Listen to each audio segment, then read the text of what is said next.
ময়মনসিংহের মানুষ কিন্তু মেহমানদারিতে খুবই পটু। তাদের বাড়িতে মেহমান আসলে যেমন খুশি হয়, ঠিক তেমনভাবে তাদেরকে খাওয়াতে বা আপ্যায়ন করতেও কিন্তু খুবই পছন্দ করে।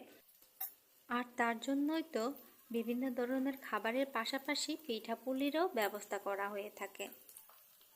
বিভিন্ন ধরনের পিঠাপুলির মধ্যে এই পিঠাটাও একটা অন্যতম পিঠা।